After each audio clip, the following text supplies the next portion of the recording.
somewhat forgotten today. Finally, Tony, if you had to single out just one reason to watch The Bells of St. Mary's, what is it? Ingrid Bergman. I think that's my reason too.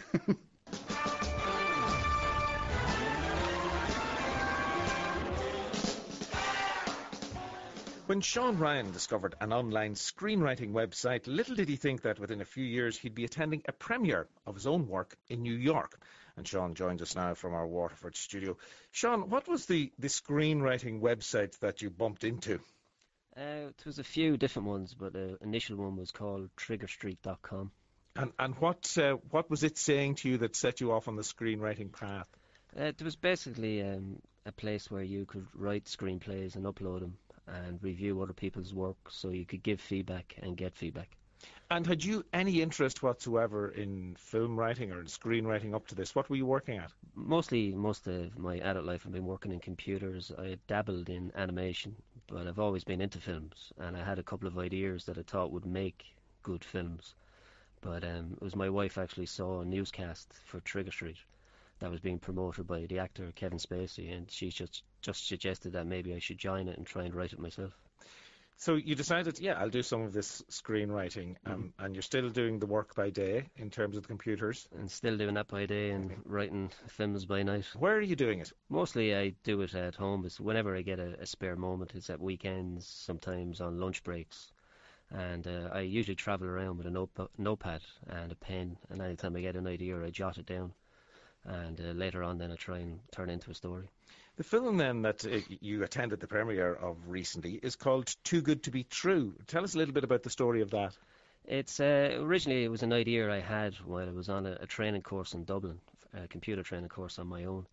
And I just had this idea where somebody picks up a woman in the bar and the woman turns out to be a killer. So it was quite a dark comedy short piece. And when last year there was an advertising on the internet, someone was actually looking for a script, so I sent on and they liked it. So well, that's the big step, because lots of people are writing screenplays everywhere and doing very well, writing nice stories, but getting it from the page onto the screen is a big move. How did that come about? Just to write from the page to the stage is the hard part. It was this chap in America, in New York, called Gary Silverman, and Gary had worked on TV as an actor on walk-on parts and extra parts, and he's been a body double for some famous people, a photo double, and he's always wanted to produce and direct a movie. So do you know any of the people that he's been a body double for, so we can get a picture of what he looks like?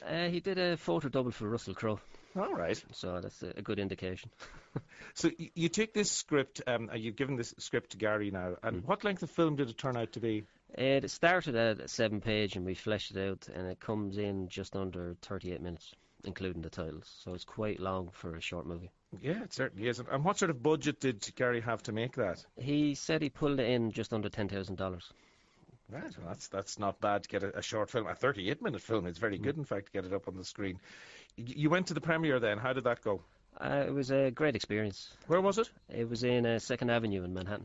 And what was the cinema? I think it's called the Anthology Film Archives, yeah? Yeah, so it's like a small independent screening cinema, kind of similar to what you get in Ireland. Not mainstream, but it'll show small independent films that you wouldn't go and see in your cinemaplex. And many of an audience there on the night? Well over 100. It was packed to, I think all the seats were full, so it was a good crowd. What was it like watching your own film being realised on screen like that with an audience? Amazing. Because I'd done a few short films before, but I mostly only really get to see them on my own on the computer over the internet. But sitting in a room with other people and listening to them laugh and react to lines that you've written and a plot and situation and characters that you've written, it was a great experience. What are the plans for the film now? Will we get a chance to see it in Ireland? Hopefully, yeah. I'm going to, at the very least, try and submit it into Waterford and a few of the other film festivals. I just have to review the rules and regulations on running time, etc. and stuff like that. And are you working on anything else then? At the moment, with the same guys that were behind, Gary and Phil, that were behind Too Good to Be True, we're working on a treatment and an outline for a feature film called Cashing In.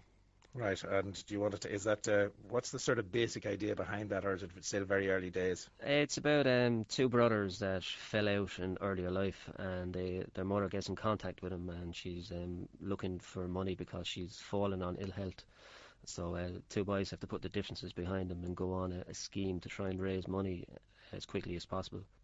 Well, people can actually get a chance to see the film we've been talking about, the original one, Too Good to Be True, by logging on to the official website for the film, which is citypulse.tv/TGTBT. And those letters stand for Too Good to Be True, so you can work that out for yourself. That's our lot for this evening. Tonight's programme was produced by Jackie Corcoran. Talk to you tomorrow at 7:30. John Creedon will be with you shortly, but we leave you in the company of Adrian Crowley and The Wishing Seat.